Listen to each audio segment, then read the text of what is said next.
ఏంటి అర్జెంటుగా రమ్మని పిలిచావు? ఏం కథ? అదే ఏం లేదు, ఇంకా సరుకులు అయిపోయినాయి, తెస్తారేమోనని పిలిచినాను అంతే, ఇంకేం లేదు. సరుకులు అయిపోయాయా? మొన్ననే కదా తెచ్చింది. మొన్ననే తెచ్చినాను. అట్లెట్లా అయిపోతే కొంపచ్చి ఆవుగానే తినుకుంటూ కూర్చున్నావు. ఎట్లా ఏం తెచ్చి ఇవ్వాలని చెప్పేసి. ఎట్లా తినుకుంటూ కూర్చుంటాను? నేనేమన్నా మీ వాళ్ళు అనుకుంటే తినుకుంటూ కూర్చున్నాకి నా మీద రావద్దు చూడు. ఊరికే నాకు తలకాయ తిప్పొద్దు. పొద్దునే చెప్పేది ఈను. 1 లీటర్ ఆయిల్, బట్టలు పిండే సబ్బులు, సామాన్లు ఎక్కే సబ్బులు, ఎల్లిపాయలు లేవు 1/4 కేజీ తీసుకో, ఆవాలు, జీలకర్ర, అలాగే పాపోడికి సోప్ అయిపోయింది, అలాగే నా సోప్ ఒకటి, ఇంకా ఏమైనా మర్చిపోయింటే వాట్సాప్లో పెడతాలే, అంత లిస్ట్ చేసి నువ్వు పోయి ఇప్పుడు.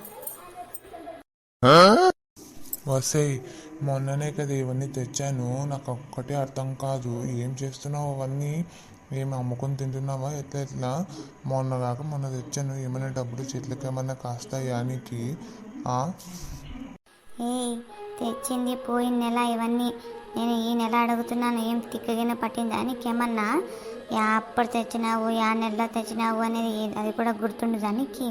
ఏమన్నా తలకాయ తిరుగుతుందా? కొంచెము పరక తీసుకోవాలా చెప్పు. పరక గిరకాను మాట్లాడినావంటే చూడు, నీకు బయటికి దుబ్బుతాను. బాగా చెప్తున్నాను. అడిగితే తప్ప నీకు? ఏం పరక గిరకాను మాట్లాడతావు? మొగడికి మర్యాదిచ్చి మాట్లాడేదిరా దానికి. మళ్ళీ అట్లాంటప్పుడు తెలుసుకో ఫస్ట్. సామాన్లు ఏమైనా తింటాను నేను ఒకటే కూర్చొని?